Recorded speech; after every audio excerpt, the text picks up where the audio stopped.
In several decisions of the Supreme Court, the Office of the Ombudsman was admonished for grave abuse of discretion,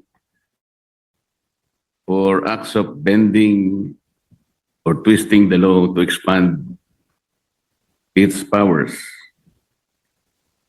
I may cite several jurisprudence if I must, Mr. President.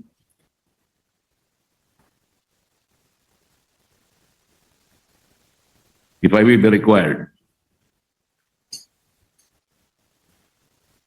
And we all know that the present Ombudsman, Mr. President, publicly flouted this predilection to bend the law. Does he believe that these decisions of the Supreme Court are wrong and he is not bound by these decisions? Mr. President, the new ombudsman intimated to me that his direction is to abide by the Supreme Court decision, and the rule of law is supreme.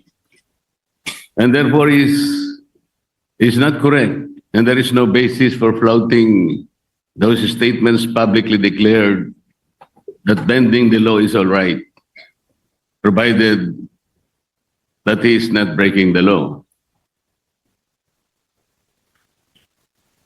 Mr. President, it's a figure of speech, Mr. President. Mr. President, why figure of speech? The office of the Ombudsman is a high office. We're not supposed to be guided by figures of speech. Our people might be misled into believing all right to bend the law, provided we do not eventually break it.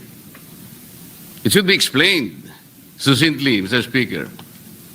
It should be explained very well that that is not correct. That he was wrong in saying that. He was very wrong in confirming and even affirming that publicly in one of our hearings in the Blue Ribbon Committee. Can we expect that, Mr. President, for the Ombudsman to do?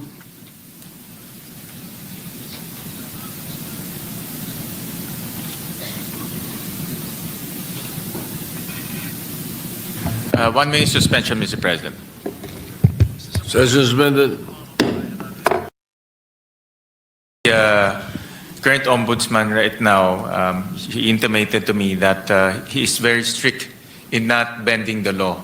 In fact, he also intimated that he will abide by the Supreme Court ruling, as he believes that the rulings are forms part of the law, and the rule of law is supreme, Mr. President. So he abides by those principles, Mr. President, and he will carry that in his tenure as the country's ombudsman, and especially in his quest to hold people to account and to put people in jail, who, especially those who transgressed our laws, Mr. President. So those are the principles that he abides by, and those are the principles he will carry in his duty as our ombudsman, Mr. President. Mr. President, abiding by that principle and acting otherwise is different. You say that you abide by the laws strictly, but you say publicly that you can bend the law. How is that? Doesn't the public need to be clarified very clearly on this matter, Mr. President? Our people might be confused by that statement. That's why I am asking whether he can make a clarification or he can make public apology for saying that, Mr. President. And this will be good for the country. Mr. President, we thank the good gentleman from Tarlac and Pampanga, Senator Marcoleta, for bringing this up. And this is an opportunity for the current ombudsman to clarify his statements. And this is actually the clarification that he is expressing to this august body that he will abide by the rule of law and he will not bend the law to serve any other purpose, Mr. President, or to serve any other being, Mr. President. So, Can we, so Mr. Sorry. President, that's why this is an opportunity, and as he intimated to me, that he will always put the rule of law as supreme, Mr. President. Mr. President, even for this issue alone, can I respectfully move that maybe we can suspend our rules? I want to hear personally the Ombudsman to say it for himself.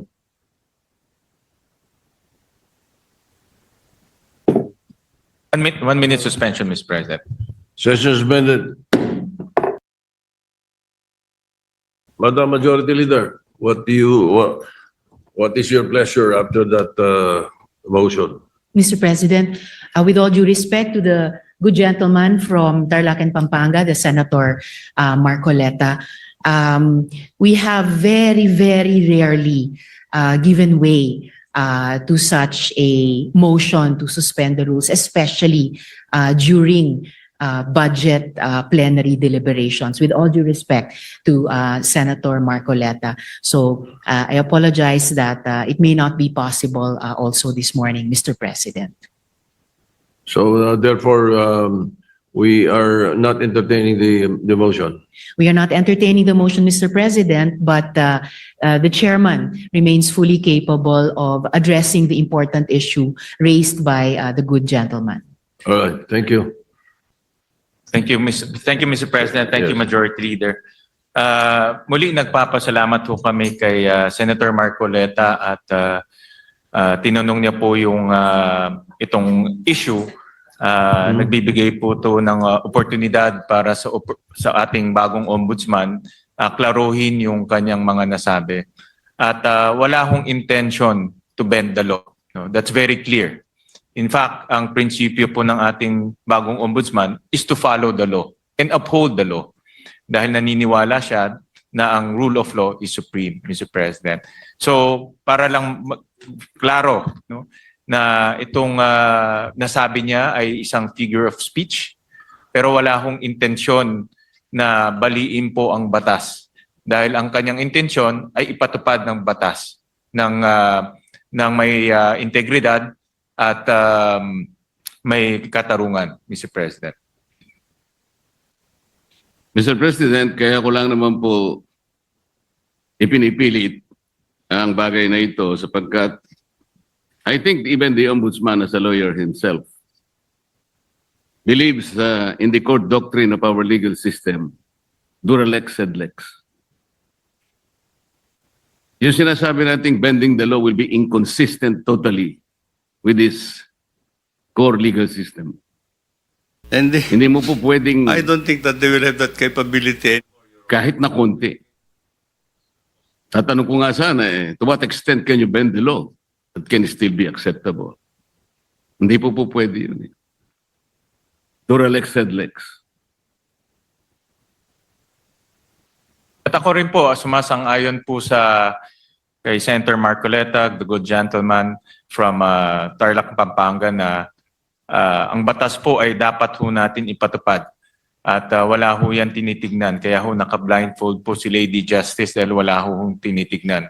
At yan rin po ang assurance ho ng ating bagong ombudsman. Dito po sa bulwagang ito at sa lahat po sa bayang Pilipino na nanonood ho sa atin na ipapatupad niya ho ang batas na may integridad po. Kasi po, Mr. President, nakakabagabag talaga. Sana po figure of speech lang. Pero nagkaroon po kasi ng pagkakataon na hindi figure of speech yun eh. Dahil doon sa isang pagdinig sa Blue Ribbon Committee, nakita naman po nating lahat. When a particular witness applied for witness protection program, and the law is clear, the provisions of law on the requirements on how to apply for a witness under the witness protection program. Nandun po lahat yun eh. the enumerations, the requirements are exclusive. Pero sinabi po ng ating ombudsman, then the Secretary of Justice, pinipilit po merong restitution. I advise him that he cannot do that because restitution does not appear in the law. But Mr. President, he insisted. So doon po nagkakaroon ng problema. While publicly, he declares that he upholds the law to the fullest. Pero in reality, it's not being done. How can you put a requirement which is not in the law? And he said that was his opinion. His opinion will not even matter, Mr. President. Does that opinion will even prevail over the strict provision of law? Yun po yung aking ikinatatakot, ikinababahala, na nami-mislead po yung ating mga mamamayan eh. Pati ang ating processes po ay nalalagay sa alanganin. That's why this is very important. Na kailangan po masettle natin ang isyong ito. We cannot bend the law.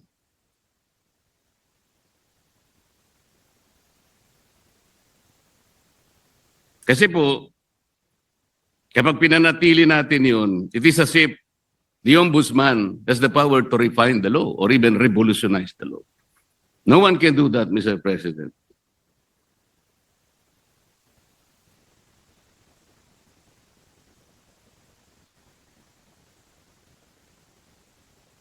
Kasi po, tingnan na, ito pa po yung nakakabagabag. Still falls on this very subject, Mr. President. Kamakailan lamang po ang ating current ombudsman ay nag-announce na sa mga darating na araw, meron pong may issuean na warrants of arrest. Na mga iba po ay kasama pa natin sa kapulungan ito, Mr. President. Mr. President, may I ask whether the Office of the Ombudsman has the power to issue warrants of arrest?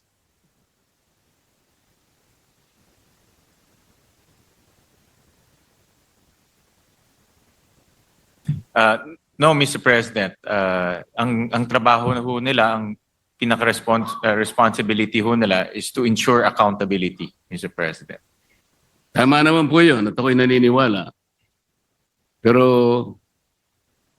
bakit niya po kaya nasabi yun that on such a particular date, warrants of arrest will be issued?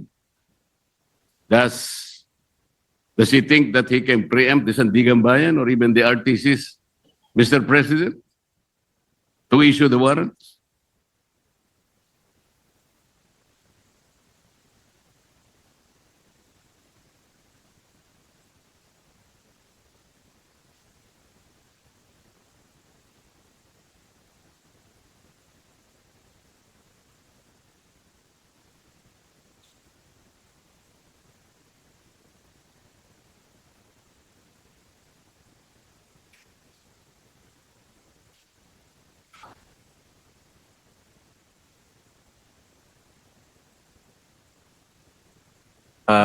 Mr. President, this is a indicative timeline. Meron ho kasing sinusundan ng ombudsman na timeline at base po doon sa mga nakita nilang ebidensya, nakita ho nilang mga krimen na ginawa po ng iba't ibang personalidad. Kaya po ito ay parte lang po ng kanilang timeline. At yun lang naman po yung inexplain ng kasalukuyang ombudsman, Mr. President. Mr. President, the Office of the Ombudsman is following a timeline. So paano po niya nasabi na on December 5th? Ano na yun? Anong date po ba yun? Ito po yung nakakatakot, Mr. President. Paano po natin mapapaniwalaan na sa timeline na sinet ng ombudsman, may palalabas niya yung warrants of arrest? Hindi ba ang ibig sabihin nito, pwede niyang i-preempt ang decision ng Sandigan Bayan or the RTCs because he's following a timeline. And the most intriguing issue here, Mr. President, is that he might be able to influence and preempt the decision of the RTCs and the Sandigan Bayan, just to make that timeline a reality. This is a very dangerous proposition, Mr. President. But Mr. President, hindi naman po, no, dahil alam naman ho natin ang Sandigan ay under the ambit of the judiciary. Iba naman po ito sa trabaho po ng ombudsman. Pero bilang ombudsman, nakikita ko ho na dahil sila po ang magfa-file ng kaso, very optimistic ho sila na yung kanilang ifa-file na kaso meron pong kinahitnatnan at meron pong resulta. So yung resulta na gusto ho nilang mangyari ay mag-issue ho ng warrant of arrest. So, kasi very confident sila na yung kaso ay matibay. At very confident ho sila na yung ebidensya ay matibay. At yun din po ang gusto natin lahat. Ako po, very hopeful rin po ako na yung kanilang kaso at kanilang ebidensya ay matibay dahil ako rin po bilang isang Pilipino, gusto ko rin pong managot yung mga taong dapat managot. Pare-pare po natin gusto mapanagot natin ang may kasalanan, Mr. President. Wala pong debate doon. Hindi po yun ang punto ng pagtatanong na ito, Mr. President. But the ability of the Office of the Ombudsman to predict even the timeline when the warrants of arrest can be issued is something that is troubling, Mr. President. Parang ang mangyayari, ayaw ko mang isipin yun. Ayaw ko rin naman talagang mangyari yun. Somebody can even preempt or influence the time when the RTC or the Sandigan Bayan may eventually issue the warrants of arrest.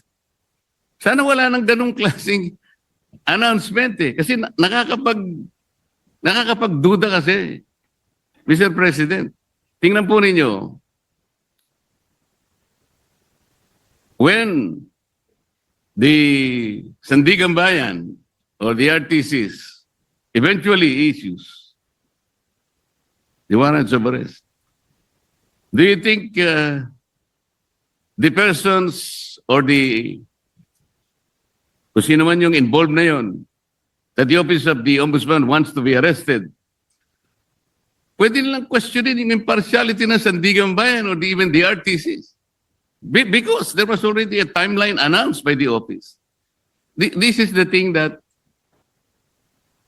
is very intriguing, Mr. President. But Mr. President, with all due respect to the esteemed senator from Tarlac and Pampanga, with all due respect po, ito ay isang indicative timeline na tinitignan ho nila. Wala ho silang control sa magiging desisyon ng Sandigan. Wala ho silang control kung ano po magiging takbo sa Sandigan. Pero base po sa kanilang experience at base po sa kanilang pag-ayos ng kaso, lalo na po sa pagtingin po sa ebidensya, ito po yung tinitignan nilang timeline na pwedeng mangyari. Pwede rin ho yan hindi mangyari. No? Pwede rin ho yan iba po ang pupuntahan ng kaso. Pero naglalagay lang ho sila ng timeline para po makita naman ho nila kung ano po ang magiging takbo po ng kaso. At marami hong ganun. Actually, marami, pag nanonood po ako ng mga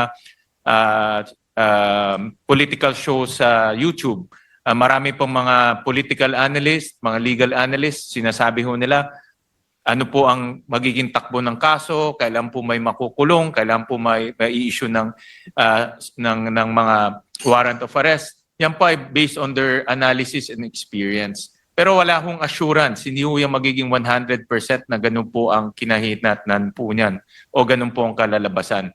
Ganun din po sa ombudsman. Ito po ay sa kanilang tingin ay posibleng mangyari. So do you think announcing a particular timeline, Mr. President, is even necessary? Ito po ay for purpose of information, Mr. President, and para po mabigyan din po ang publiko ng kanilang opinion pagdating po sa magiging takbo po ng kaso.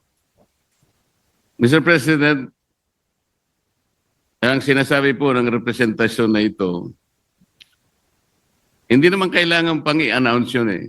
Dahil magkakaroon lang po ng pagdududa ang ating mga mamamayan, lalong-lalo na po yung mga taong gusto nating ipaaresto, sapagkat hindi naman kailangan na mag-announce pa.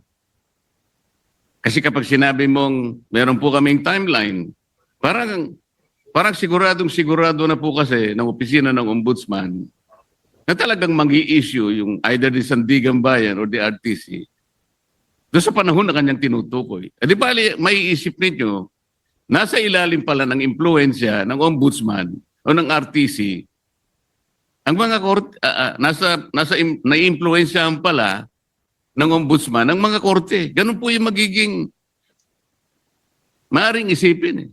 Maaring hindi totoong yun ang gustong gawin ng ombudsman. At naniniwala naman ako na hindi niya intention yun.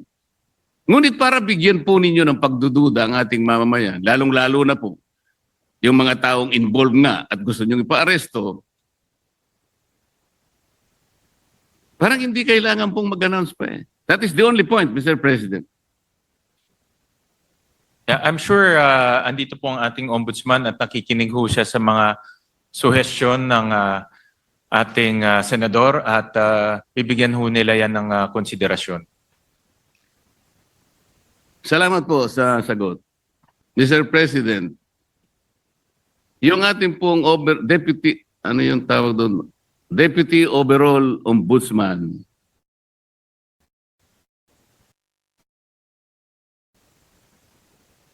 Ay taga Bisaya, Mr. President.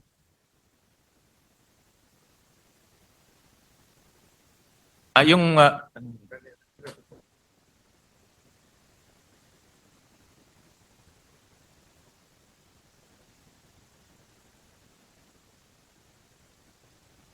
taga Mindanao po yung ating current Deputy Ombudsman. Tama ho kayo. Overall Deputy Ombudsman. Overall Deputy Ombudsman is from Mindanao, but he is also the Deputy Ombudsman for the Visayas, Mr. President. Opo, tama ho. So, yung acting po, yung acting.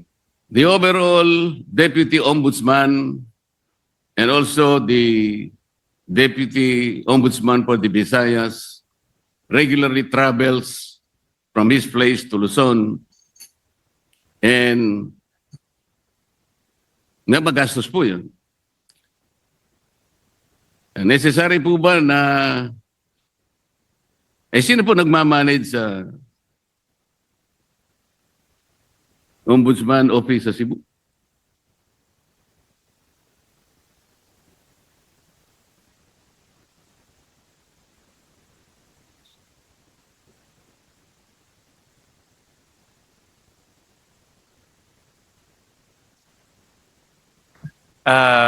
Mr. President, Senator Marcoleta, temporary po na bakante ho yung position na yon. Pero later on ho, ma-filled up rin ho yung position. Pero sa ngayon po, dahil bakante ho yun, minomonitor po ng ating ombudsman itong mga opisina ito gamit po ang modernong teknolohiya tulad po ng Zoom, tulad po ng conference calling. So in other words, hands-on po ang ating ombudsman na sinisigurado niya itong mga opisina na ito ay tumatakbo ng maayos. Alin po yung bakante, Mr. President, yung overall Deputy Ombudsman o yung Deputy Ombudsman for Visayas?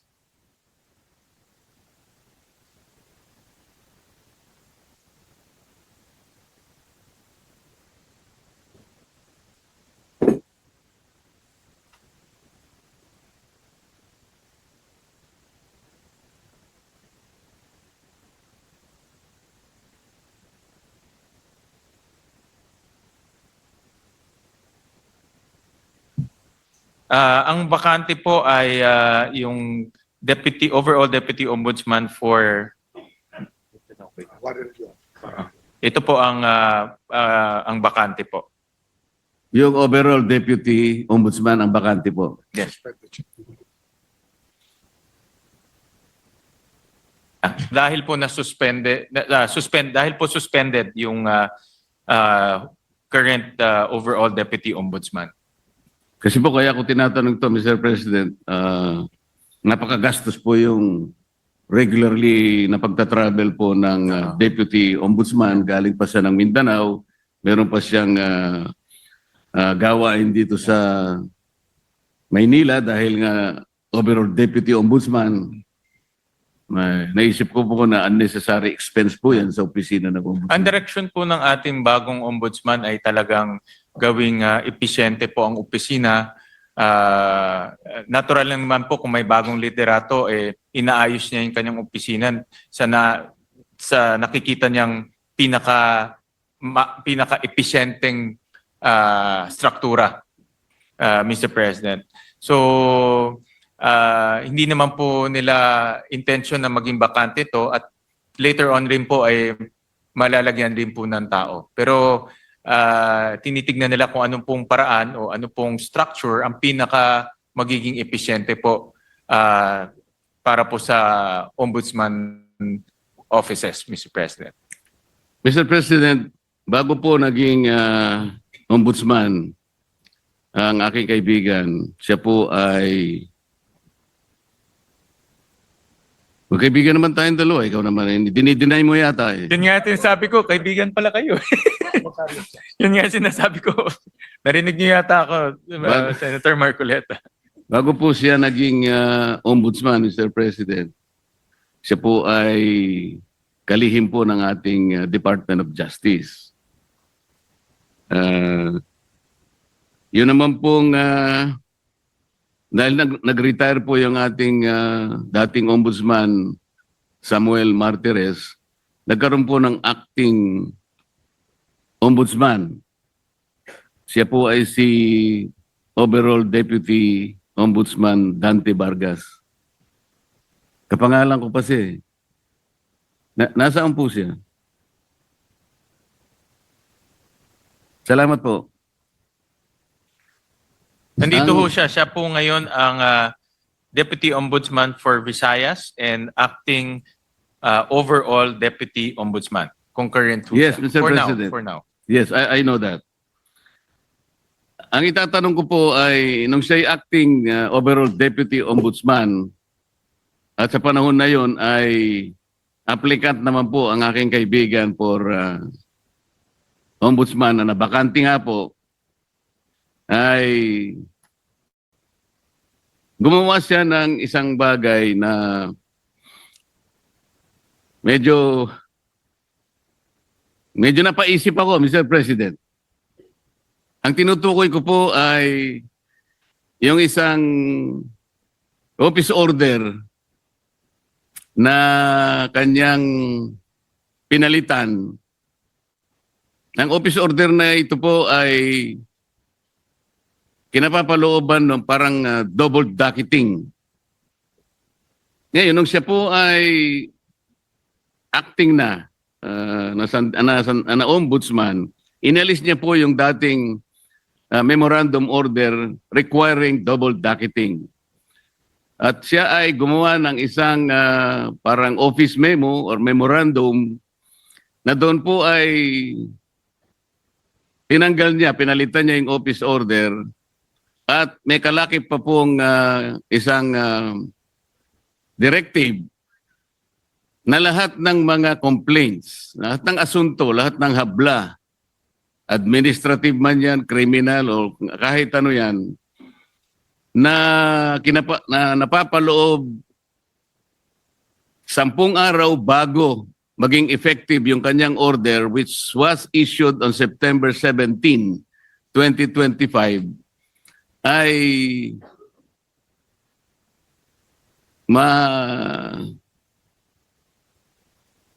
mawawala po yung sa docket. And Ibig sabihin, I don't think that they will have that capability. yung mga complaints.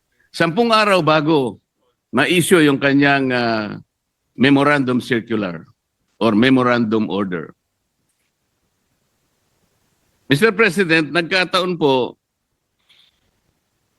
kung di ako nagkakamali, September 15 yata, ay nag-file ng complaint sa maraming opisyales ng ating pamahalaan Kasama po yata si noon ay dating Secretary of Justice, ang aking kaibigan. Sa makatid, napaloob po siya doon sa 10 araw na siya sinasabi doon sa kanyang directive na mawawala po yung docket. Ang ibig sabihin po noon, Mr. President, pag nawala yung docket number, hindi na siya magiging active case kung hindi siya ay malalagay sa kategoriyaan na mga cases under evaluation. Ibig sabihin, Mr. President, wala pang active case, wala pang kaso. Sapagkat nawala ng visa yung naunang office order nung dating Ombudsman Samuel Martires. Yun po ang naging daan, Mr. President, kung kaya nakapag-issue ng clearance ang opisina ng Ombudsman. At dahil nga po, mistulang walang kaso laban sa aking kaibigan, nasama siya doon sa shortlist na pagpipilian ng ating Pangulo na susunod na Ombudsman ng ating bansa. Mr. President, wala bang, yung ba pangyayaring yun ay, is there something much to be desired in the entire process, Mr. President? Parang ang nangyari, nakagawa ng gano'n yung overall ombudsman nang hindi naman maliwanag what is the visible public service na pwedeng nakamit ng ating mamamayan doon sa ginawa niyang pagpapalit ng office order. Hindi kaya lang ginawa yon para mapagbigyan ang aplikasyon ng aking kaibigan at makakuha siya ng clearance upang sa ganon eventually he will be included in the shortlist to be submitted to the office of the President, makasama sa pagpipilian bilang ombudsman. Yun po yung aking gustong malaman, Mr. President.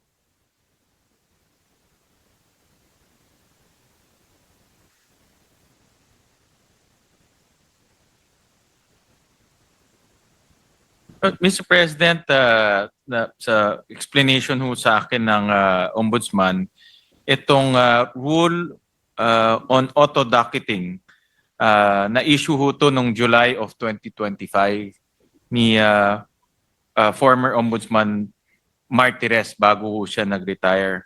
At nakita ho nila na hindi to dumaan sa tamang proseso.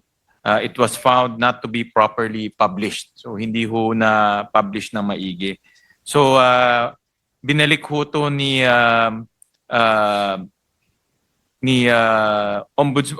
overall Deputy Ombudsman Vargas at binalik ho doon sa original na proseso ho nila dahil itong auto-docketing sa tingin ho nila ay prone to abuse at pwede pong magkaroon ng mga problema sa mga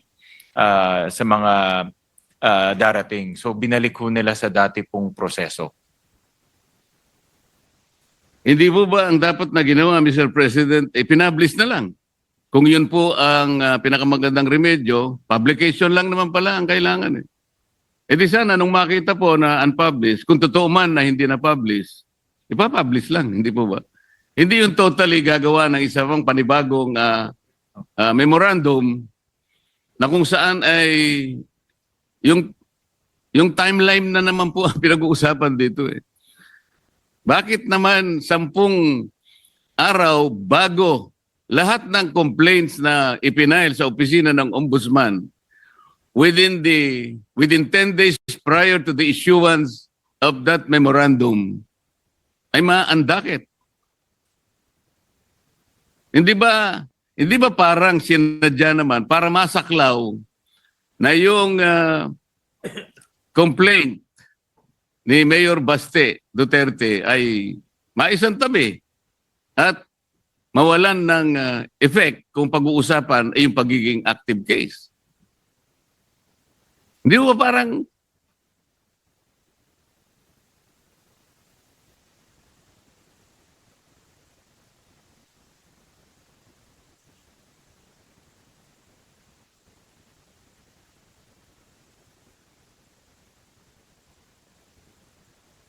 Well, nung naging acting po si overall Deputy Ombudsman, pinag-aralan ho nila mabuti itong auto-docketing at nakita ho nila na prone to abuse ho to dahil pag file mo, docketed na ho kaagad without any analysis. So, ang ginawa ho niya ay bumalik lang ho sa dating proseso, no, na mayroon pang verification and analysis. Total, hindi naman ho ganong katagal yung verification analysis. Depende ho sa klase ng kaso. Ang pinakamatagal na ho ay yung verification po can happen between 48 hours to 72 hours. No? So, ang naging dahilan po is sa tingin nila ay prone to abuse po itong auto-docketing. So, yun po yung naging kanilang desisyon. No? Kaya bumalik lang po sa original na proseso. Palagay niyo po tama yung argumento, Mr. President, ay bakit naman 10 araw ang sinaklaw?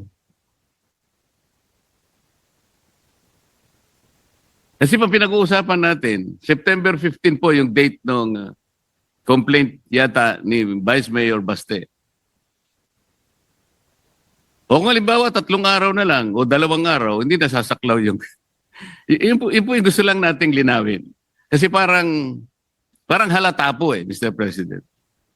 Para mawala po sana yung pag-aagam-agam ng ating mamamayan na sinadya po.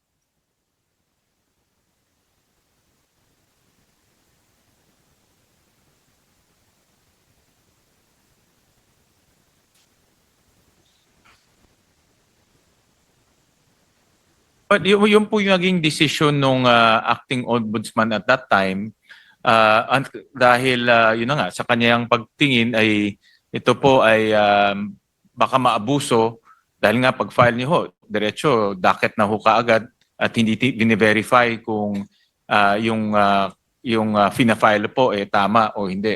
Prone to harassment rin ho dahil nga alam naman ho natin sa politika kung mayroon kang kagalit, pa-file ka lang tapos ibubulgar ho, mayroon ng ombudsman case. No? So, binalik lang po sa dating proseso. Hindi na ho, dahil sa kanilang pag-aanalisa, ito po yung pinaka maayos at hindi po maaabuso na proseso. So, yun lang po ang ginawa ho nung dating ombudsman. Yung acting ombudsman in particular. Sana nga po hindi na abuse ang proseso, pero hindi po malinaw na ganun ang nangyari. Halimbawa, isa pa po, yung complaints po na ipinail sa ombudsman may kinalaman po sa mga opisyalis ng Department of Public Works. Ang date po nun ay September 11. Nasama po sa 10 araw prior to the effectivity of that memorandum circular issued by the overall Deputy Ombudsman. Ngayon, hindi po ako nagkakamali, 15 sa 18 ipinaghabla na opisyal ng DPWH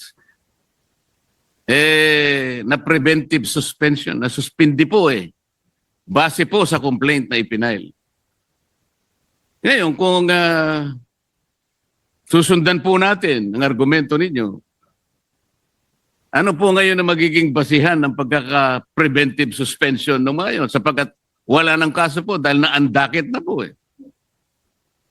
So, sa makatwid, meron po kayong sinasabi na maring isang bagay na makakabuti, pero meron ding nakasama po Hindi po naging consistent dahil nga po sa madalian, di ko po malaman kung talagang yun ang pakay talaga ng pagkakapalit ng docketing na ginawa nung dating ombudsman.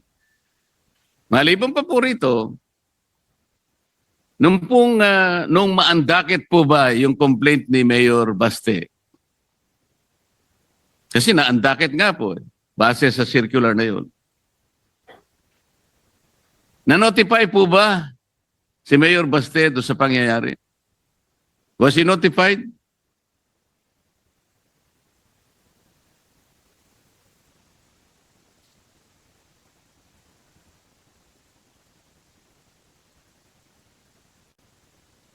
Maraming salamat po sa tanong, Senator Marcoleta. Andito po yung ating ombudsman at nakikinig ho siya sa inyong mga suggestion, lalo na doon sa mga bagay na sa tingin nyo ay hindi ho malinaw o pwede pong magdulot ng kaguluhan sa isip ng taong bayan. At siya naman po ay bukas yung kanyang isip para po maayos itong mga proseso na ito. Ngayon, in relation doon po sa inyong tanong,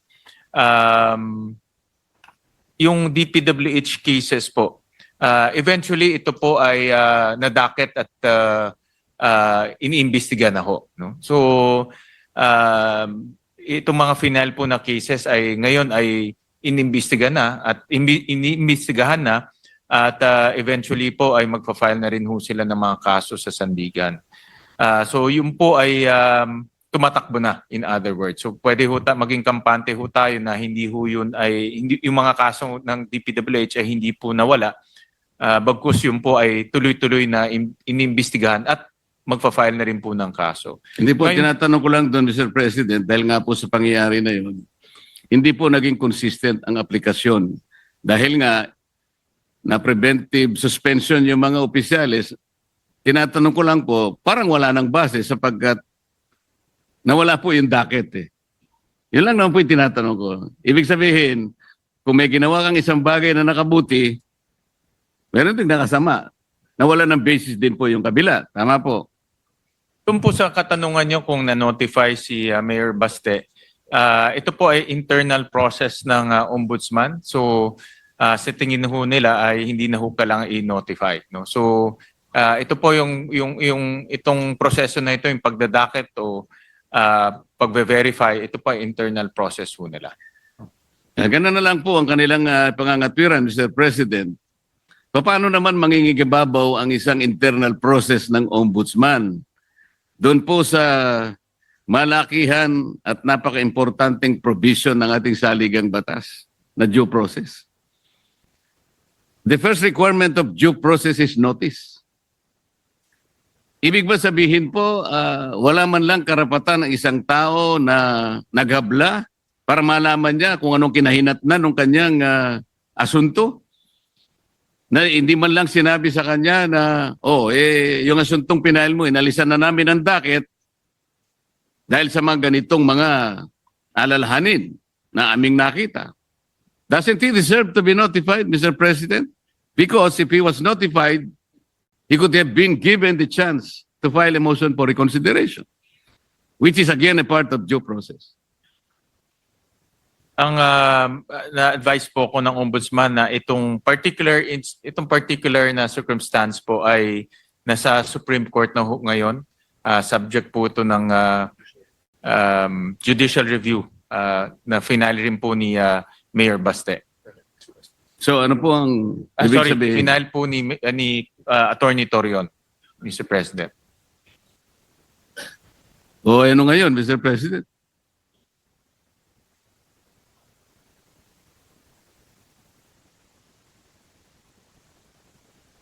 So ito po ay under the judicial review po ng Supreme Court. Oo nga Itong po. circumstances po.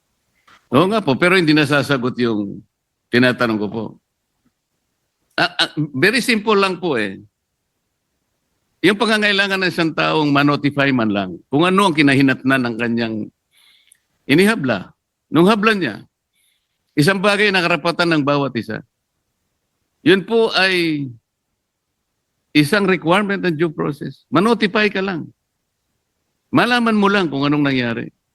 Dahil po ba, kapag ninotify nyo siya, that will trigger the filing of a motion for reconsideration. At base po sa rules ng ombudsman, mangangailangan po kayo at least ng 15 days. Para sa ganon, ma-resolve ninyo yung kanyang motion for reconsideration. Hindi nyo kailangan yung 15 days kasi nga, baka hindi maisama sa shortlist ang pangalan ng aking kaibigan. Ito po yung ating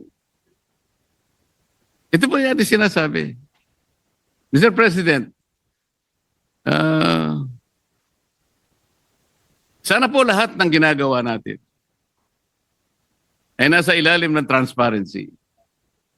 Ito pong pinakamabuting magagawa natin sa ating bansa, lalo na ngayon na maraming tao po ang nalulungkot, baka hindi lang nalulungkot, nagagalit sa mga nangyayari. Kung hindi po tayo transparent, wala tayong kakayahan na sabihin sa kanila, ilantad, buksan sa kanila ang kaganapan ng nangyayari. We're just merely paying lip service to a very important provision of our Constitution that public office is a public trust. Maraming salamat po sa panahon, Mr. President.